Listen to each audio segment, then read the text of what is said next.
Because your life goes by fast enough. Why not slow the pace with Mist Valley Gaming? Hey. This is Mist Valley Gaming, and my name is Dredd. Thank you so much for letting me go back to my other passion today and talk about sports a little bit. In particular, I want to talk about one of my favorite NHL teams, the Edmonton Oilers. Uh, Let me give you a little background before I go into this. Obviously, Mist Valley Gaming is a gaming channel on YouTube. It's been around since middle of February of 2021, so it's a pretty new channel still. But I have specifically, my content has all been gaming. I am trying to branch out just a little bit. This will be my second YouTube video on sporting content. First was my guess at who the Seattle Kraken were going to take for their expansion draft. And now I'd like to talk about the team in the NHL that I follow the most and the closest right now, and which are pretty dear to my heart, and that is the Edmonton Oilers. So, again, a little bit more background. I've been an Oilers fan since about 1990 or so, when they won their first Stanley Cup without Wayne Gretzky. I became a fan. I have definitely was aware of the Oilers before that. Before that, I was a Canucks fan. I remained a Canucks fan until about 92, and then I just kind of, I was done with the Canucks. The Vancouver Canucks are the closest team geographically to me, but let's be honest, a 5 or 6 hour car ride away is not really all that close. When you get into the hundreds of kilometers away, it's not a team that's in my city. But yet I'm expected to root for them because I'm closest to them. And I followed that when I was younger. And as I got older, I veered away from that. I was a Pittsburgh Penguins fan since about the mid 80s. I became a Mario Lemieux fan the first time I saw him play. Never seen him play live, obviously, just television. Huge Mario Lemieux fan, which meant, yes, I was always the person who wanted to debate you on who was better, Wayne Gretzky or Mario Lemieux. Of course, as I've gotten older, I realize Wayne Gretzky holds the records, and he's a pretty special player. And he holds those records for a reason. I've got great respect for Wayne Gretzky. However, if I were building a team and I had to choose from Wayne Gretzky in his prime or Mario Lemieux in his prime, I would choose Mario every time. That guy was amazing. When he came in one-on-one with a defender, or one-on-two against a defender, or one-on-three against a defender with a puck on his stick, you were not stopping him from getting to the net. He was incredible. But for all you guys out there who are more Gretzky fans, I respect that. Gretzky he oozed talent. He oozed talent. No question about it. Two great hockey players. My favorite player was always Mario Lemieux, and Jaromir Jagr became one of my favorite players after that. So being a Pittsburgh Penguins fan was very easy for me. And I remain one to this day, even though sadly the team is not what it once was, even though it still does have superstar players. Chris Letang, one of my favorites. Also Marc-Andre Fleury, who will always be a Penguin in my heart. But we're talking about the Oilers. So I've been an Oilers fan since the 90s.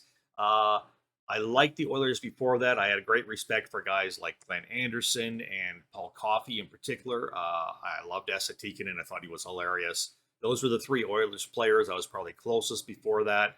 I went through the decade of darkness like everybody else did who's an Oilers fan. I understand the frustrations. But I was separate. I was not living in Edmonton. I've only been to Edmonton once, and I was literally only for a couple of hours. So I have a different perspective on things, I believe, than people who are right in the heart of Edmonton, Oilers fans, who are maybe only Oilers fans. Get really passionate about their teams, and I think tend to overvalue their own players and undervalue other teams. Anyways, so what's been going on lately that's caused me to want to make a video on the Edmonton Oilers? There are some things I want to talk about. First of all, great changes to the team lately. It's been a lot of turnover. There's been a lot of interesting things happening with the team this offseason for sure. Something that gives me maybe a little bit of clout, maybe with some of you in talking about the Oilers, is the fact that I successfully predicted excuse me, before the Seattle Kraken expansion draft, that the player they were going to take for the Edmonton Oilers was going to be Adam Larson. And as I said in that video that I made, and you can go back and watch it, it's here on my channel, Miss Valley Gaming. I don't want them to take Adam Larson, but I feel like that's the player they were going to take. And sure enough, they did. Now, I did the whole expansion draft on my own, and then I watched the expansion draft, and I only got like 6 players right out of the 30. So it's not like I'm an expert on this, but it seemed a foregone conclusion that they were going to like and want Adam Larson, and it seemed a foregone conclusion to me that Adam Larson was going to leave. Now, I've got no bad feelings toward Adam Larson. I think he's a tremendous hockey player. Um, he's a little bit limited offensively, but not terribly. I mean, he can make a pass. He's not like he's unable to, but he's concentrated himself on the defensive end, and he's become quite a good defender. I appreciate the years he gave to Edmonton. I didn't really pay any attention to his career before that. I wish him well in Seattle. I mean, I hope they don't win any Stanley Cups anytime soon because Seattle and Edmonton fan. But I think he's a heck of a nice guy. I think what happened with Adam is, and this has been reported, it's out there. I believe that he a couple things happened. One was when his father visited a few years back and passed away sadly in Edmonton while visiting. I believe that was pretty hard on Adam. As it would be for anybody, obviously. I understand that after that, his mother never came to visit him in Edmonton. Should be tough too. She's probably got some bad feelings and stuff associated with the place, and just doesn't want to dredge up some of those memories. Understandable. I know Adam was very close with Oscar Klefbom, and the fact that Klefbom is not going to play. Yes, you heard it from my mouth. Oscar Klefbom is not going to play in the National Hockey League anymore. I believe made Adam question if he wanted to remain with the team. But the one thing that came out that I think people are not paying enough attention to is what's been strongly rumored by several different sources, that Adam Larson had a big problem with the fans and the media harping on the fact that he was traded 1-for-1 for Taylor Hall.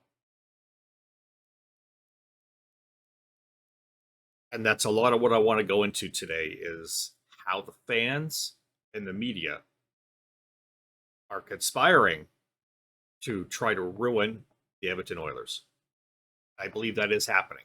Maybe it's not intentional, but it's happening. And it does desperately need to change.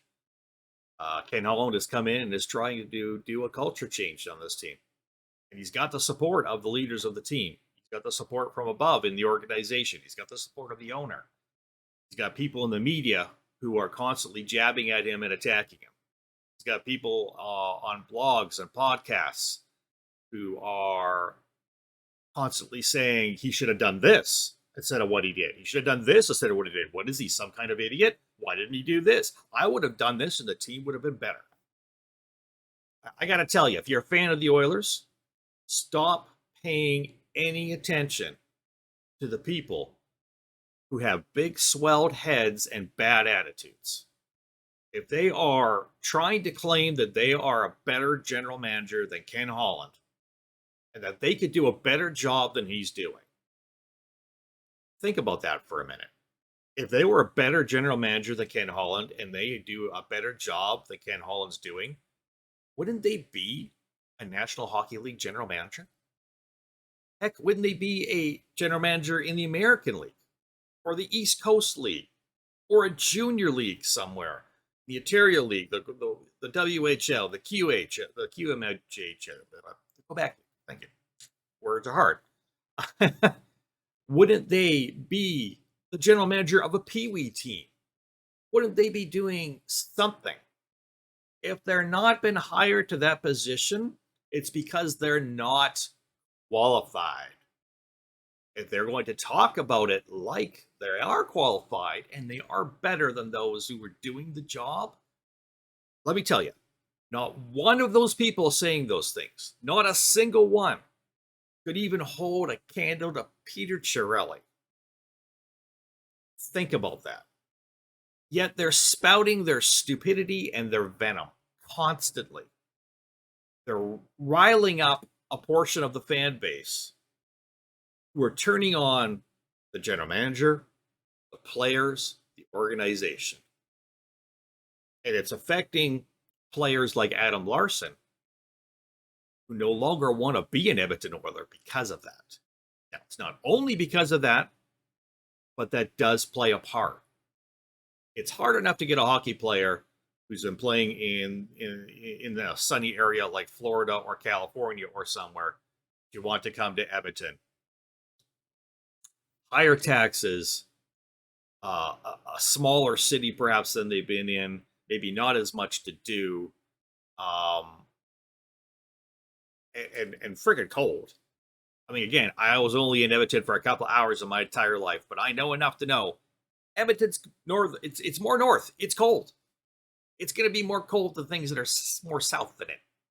You know, if you think Minnesota's got bad winters or Toronto's got bad winters, then you should probably go to Edmonton, and chances are you'll find out Edmonton's got worse winters. Duh. So I'm getting tired of all the people on all the blogs and all the podcasts, and the people asking questions at Ken Holland's press conferences. Yes, I'm calling out Daniel Nugent-Bowman and others. I'm calling out people that I used to respect and pay a lot of attention to, like Alan Mitchell, Low Tide. These people have turned against Ken Holland, and you can read or listen to what they say or write, and you can pick it up. It's not hard to see out there. They believe they're better than him. They believe he shouldn't have the job he has, and they believe somebody should be listening to their ideas about how to run the hockey team. Sit back and think about that for a moment. They're so unqualified. What is wrong with people? Is it easier in the media just to dredge up bad stuff and get people riled up because people just salacious headline people will read more, right? You know, Ken Holland makes stupid move. You know, like people are going to read that more than hey, Holland made good moves. Is that what it is? If so, you know, I want to point out that that's not journalism. That's just stupidity. Um, there are some people out there who are writing that I respect.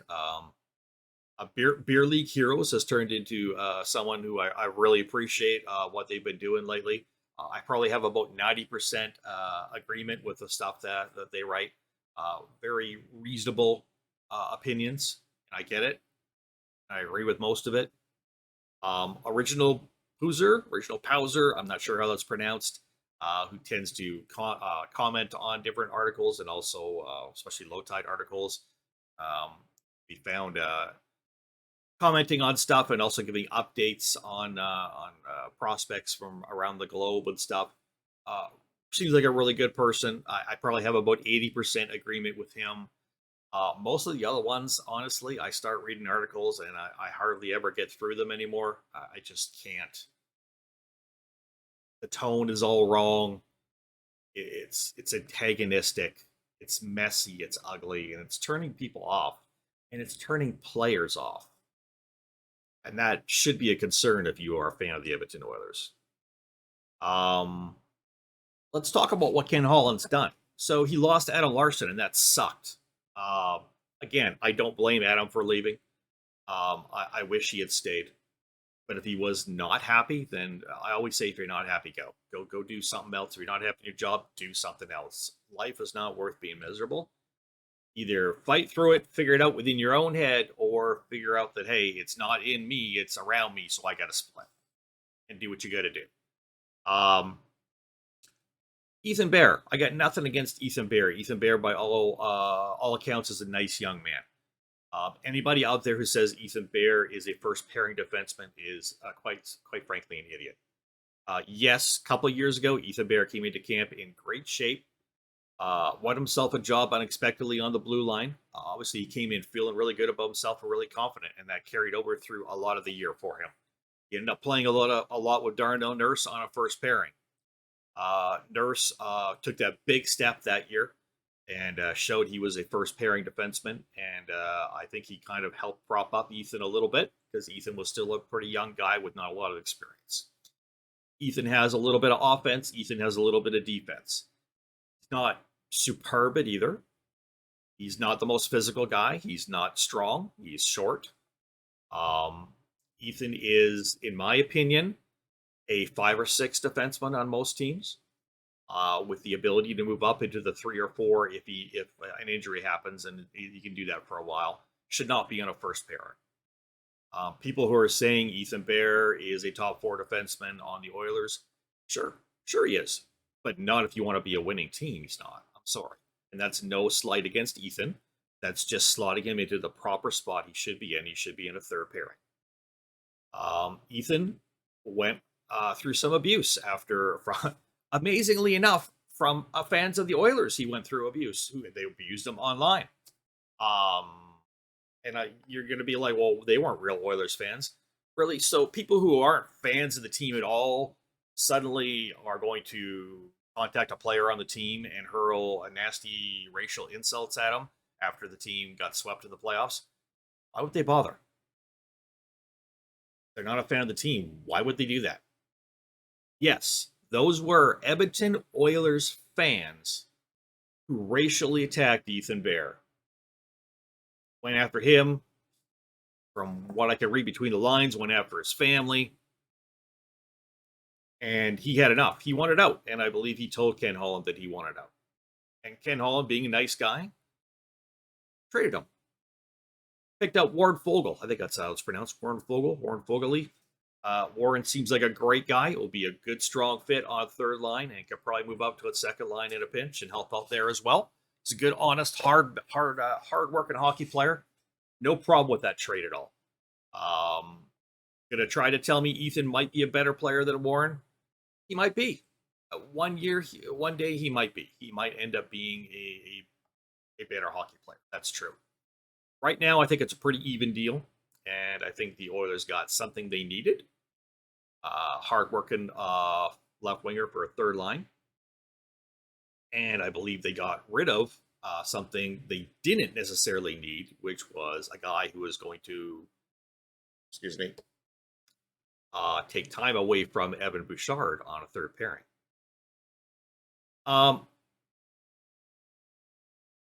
Zach Hyman, no issues with him signing him.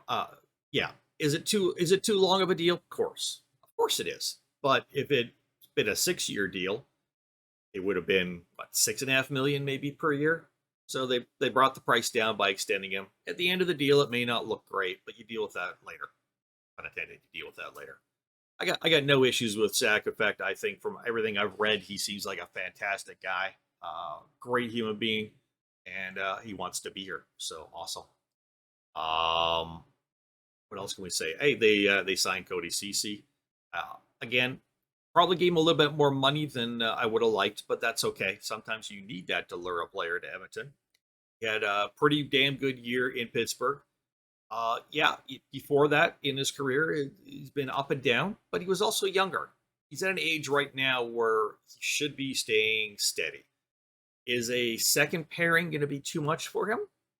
Hopefully not. But we also have hope that Evan Bouchard may develop into a second pairing defenseman before the end of next year, in which case Cody can slide down to the third pair, and that's a good thing.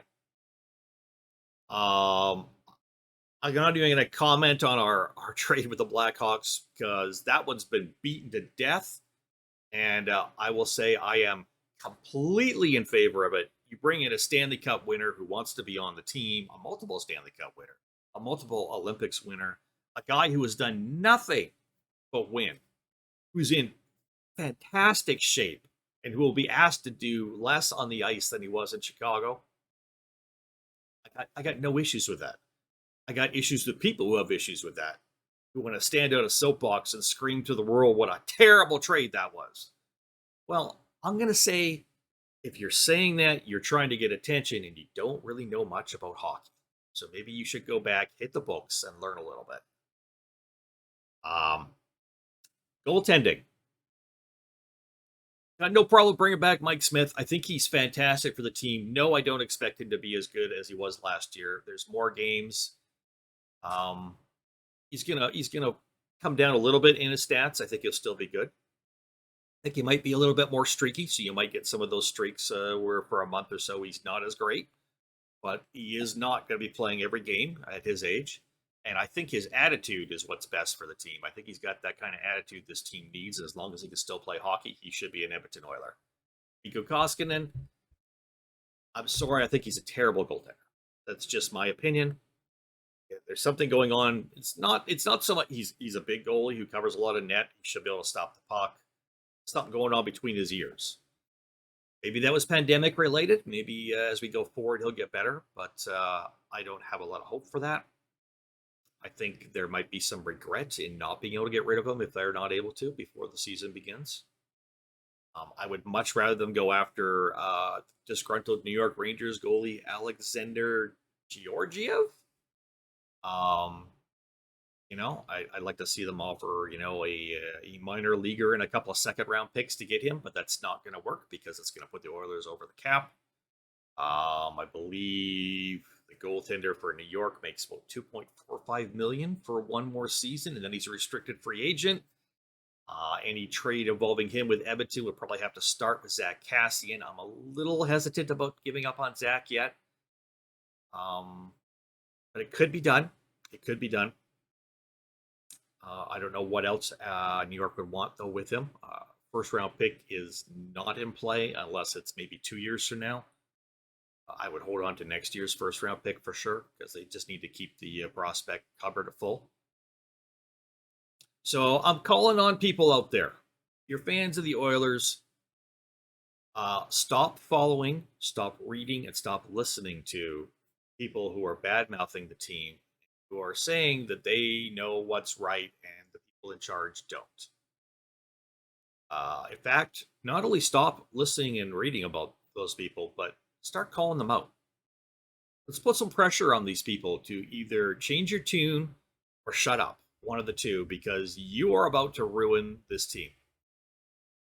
When players don't want to be here because of you and the way you act, players don't want to come here because of you and the way you act, something's got to be done.